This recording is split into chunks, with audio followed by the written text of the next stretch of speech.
こんにちは。よろしくお願いします。Greetings. I hope everyone is doing fantastic. My name is Ongwan Yi, and I am a Form 4 student in SMK Taman Mount Austin.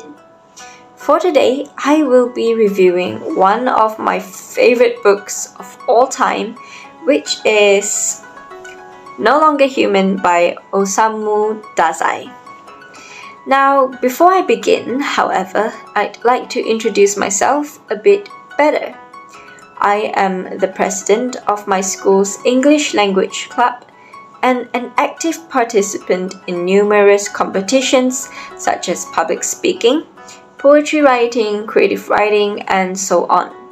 I've experienced the honor of winning top 3 awards in state level and district level competitions, and just last year, I was placed in the gold category for creative writing during the Singapore Performing Arts Festival.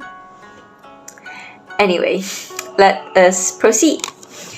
Perhaps you might be wondering why I chose to review No Longer Human, a book known for its majorly depressive content.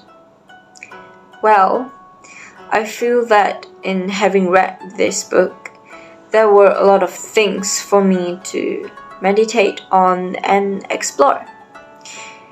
Let me give you a brief context behind the author, Osamu Dazai, and his hauntingly beautiful book, No Longer Human. Osamu Dazai is the pen name of Shuji Tsushima, the son of a wealthy landowner in Aomori, Japan. His father was mostly absent throughout his childhood, while his mother was frequently ill and unable to care for him. No Longer Human is a semi-autobiographical book which explores Dazai's feeling of losing the qualifications to be a human, a sense of loss and alienation that he often struggled with throughout his life. The book starts with an unnamed speaker describing pictures of the protagonist Oba Yozo.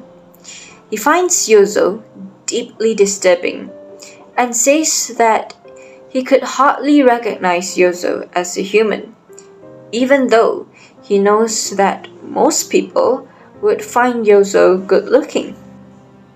The speaker then presents 3 of Yozo's notebooks, each a portion of his life.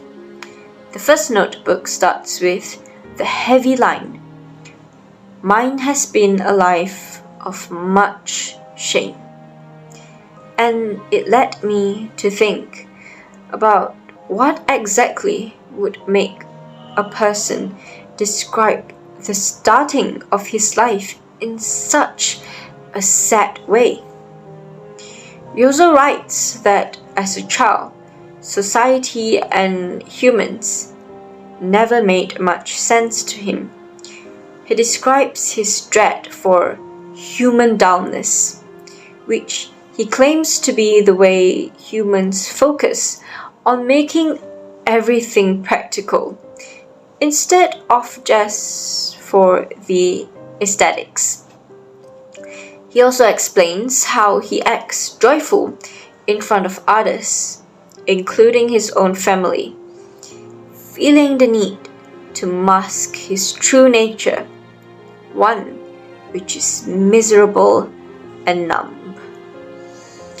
In the second notebook, Yozo meets a hedonistic man named Horiki, who ultimately becomes the person to lead Yozo on a road to self-destruction.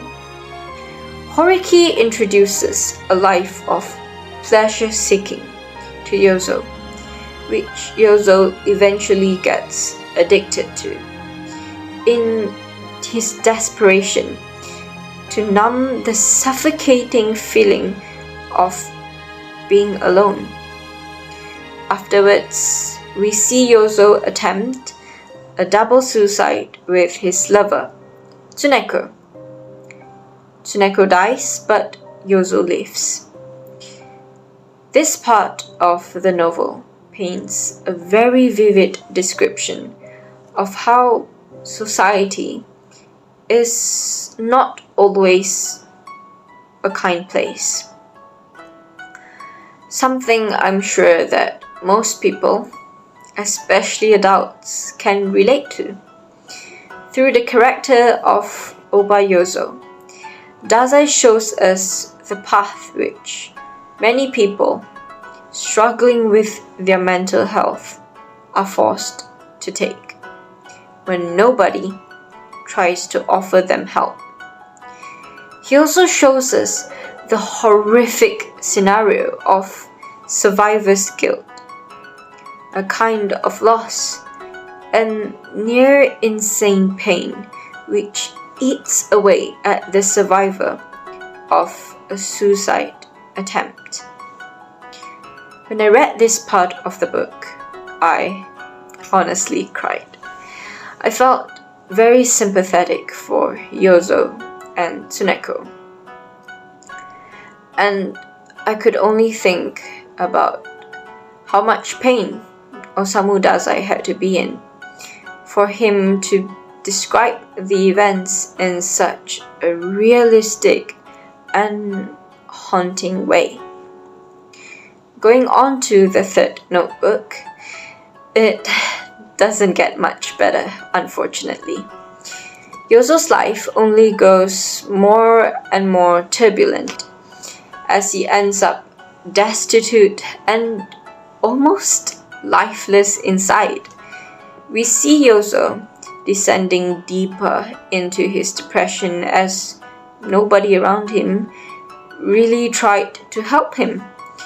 Perhaps because mental health stigma was and is still a huge problem in our society.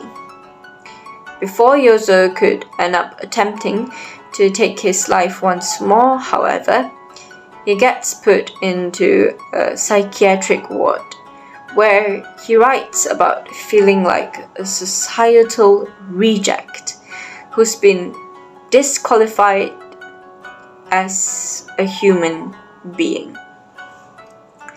At the end of the novel, we see the unnamed speaker talking to an old lady, revealing that she was the one who gave him Yozo's belongings.